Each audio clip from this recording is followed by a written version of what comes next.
Prime ministers and presidents may come and go, but Supreme Court may go on forever. Hello everyone, my name is Vikram Sharma and I welcome you all to my YouTube channel.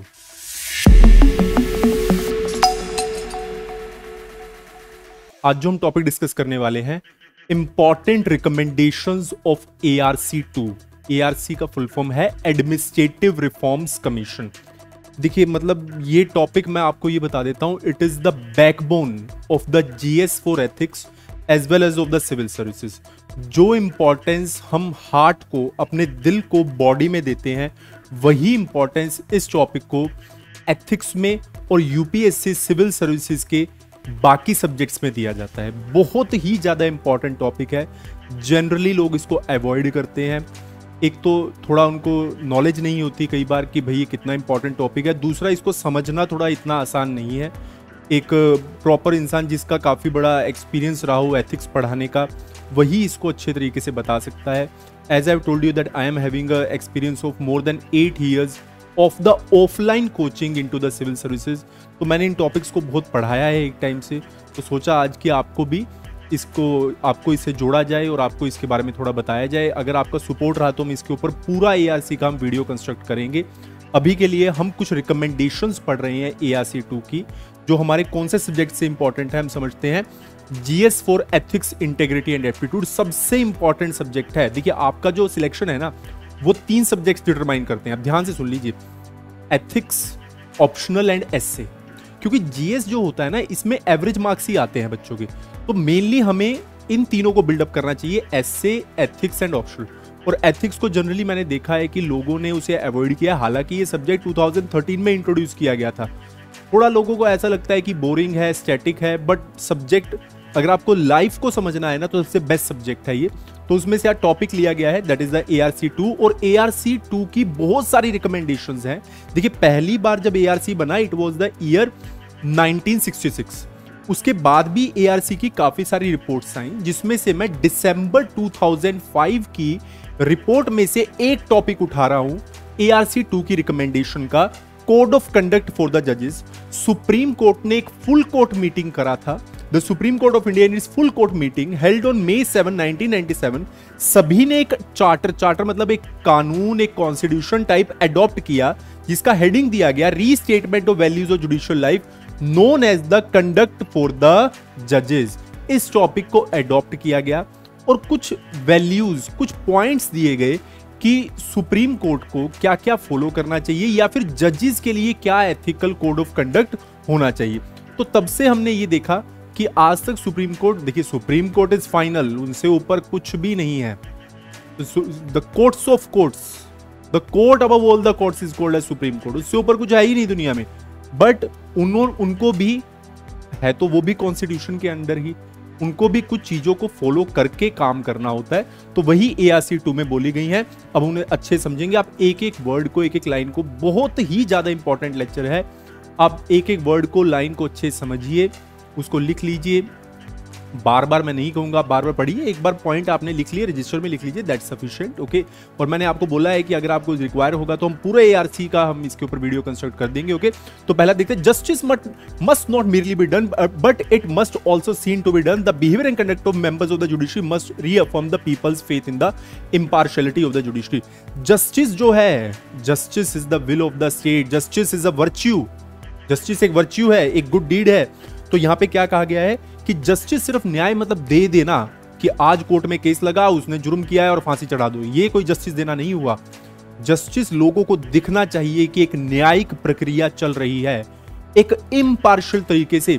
The work that could be done through the bullet of ₹50 was done by the expenditure of ₹50 crores on Kasab, the terrorist came from the Pakistan। और उसने क्या India में दहशत मचाई थी और उसके बाद क्या उसका हश्र हुआ। तो जस्टिस दिया जाएगा, उसको भी एक लॉयर दिया गया। इम्पार्शियलिटी है ये हमारी जुडिशरी की, और ये हमारी वैल्यूज है which are enshrined into the constitution of India. तो ये मतलब कि जो जस्टिस है वो सिर्फ दिया नहीं, वो दिखना चाहिए कि वो कैसे दिया जा रहा है। नेक्स्ट है, अ जज should not contest election to any office और क्लब, सोसाइटी और एनी अदर एसोसिएशन। आप जानते हैं कि जो जज का पोस्ट होता है, जो जस्टिस का पोस्ट होता है, वो बहुत इन्फ्लुएंशियल पोस्ट होता है।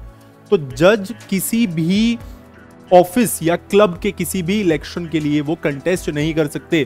Close association with the individual member of bar, bar मतलब कि जो वकील हैं, बार के मेंबर कौन है? Lawyers, supreme court bar association, high court bar association, Punjab and Haryana high court bar association, Delhi high court bar association, 30 Hazari court bar association, इनके साथ ज्यादा उठना बैठना रिलेशन नहीं होना चाहिए जजेस का।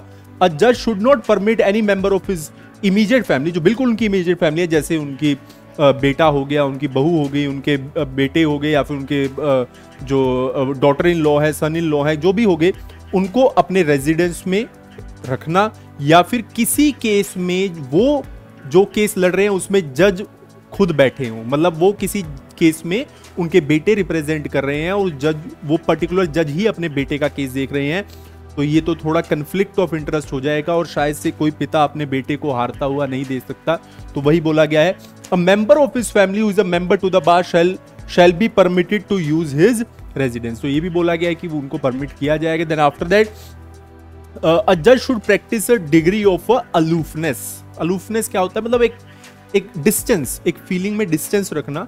अ जज should practice a degree of aloofness with the dignity of his office की, मतलब जो उनकी डिग्निटी है ऑफिस की उसको ध्यान में रखना है, और उनको बाकी चीजों से, तभी तो सोशल लाइफ जजेस का बिल्कुल जीरो होता है, तो उनको सेपरेट करके रखना है। अ जज shall not here and decide a matter in which a member of his family, बिल्कुल है कि जज वो मैटर नहीं सुन सकते जिनमें उनके फैमिली मेंबर ही बिल्कुल केस लड़ रहे हैं या फिर उन्हीं का कोई मैटर है। समझ रहे हैं ना आप लोग? तो इशू हो सकता है। ओके, अ जज शुड नॉट, एंड बिल्कुल ये बात सही है कि जज को कभी भी पब्लिक इंटरव्यूज, अभी भी हो गया था नॉर्थ ईस्ट में या फिर वेस्ट बंगाल हाई कोर्ट के किसी जज ने कुछ इंटरव्यू दे दिया था। जब आप करियर में हैं अपने, आप एज ए जज, आप एक्टिंग जज हैं, आप काम कर रहे हैं, तो आप पब्लिक मीडिया में इंटरव्यू, जज का जो जजमेंट है वही तो सब कुछ है। The Supreme Court has delivered the judgment. There is no personal viewpoint. There is no need to give the public interviews. कोई इसकी जरूरत नहीं है. Okay. A judge is expected to, तभी बोला गया है, to let his judgment speak for themselves and he shall not give interview to the media. The judge shall not accept gifts or hospitality except from his close. बिल्कुल जज को किसी भी इंसान से कोई भी मतलब सेवा या फिर गिफ्ट्स वगैरह नहीं लेने चाहिए, एक्सेप्ट जो उनके बहुत इमीडिएट फैमिली में लोग हैं। अ जज should not speculate into shares, जजेस शेयर में नहीं इन्वेस्ट कर सकते, क्योंकि भाई कल को अडानी, अंबानी, ऐसे कुछ केसेस हो जाते हैं। आपने देखा है नीरव मोदी, सत्यम स्कैंडल हो गया था, फिर विजय माल्या का हो गया था। तो ऐसे केसेस में अगर जज ने उसके अंदर इन्वेस्ट कर रखा है तो ये तो फिर मैटर हो जाएगा ना। एंड अ जज शुड नॉट आस्क और एक्सेप्ट कॉन्ट्रीब्यूशन, उनको कहीं भी कोई भी दान देने के लिए किसी इंस्टीट्यूशन में, किसी एनजीओ में या पर्सनल के लिए कहीं भी नहीं बोलना चाहिए। So these are few important points of the code of conduct for the जजेस that we have discuss about. शायद से आप सबको पूरा टॉपिक क्लियर हो गया होगा, अच्छे से समझ आ गया होगा। तो ये कुछ रिकमेंडेशंस थी ARC की, that is from the GS for ethics, a code of conduct for the जजेस। आपको अगर टॉपिक अच्छा लगा तो आप इसको जरूर फॉलो कीजिए, और अगर आपको है कि हम इसके ऊपर और पढ़े तो you can suggest me into the comments. I am very much thankful to all of you for listening to me. God bless you.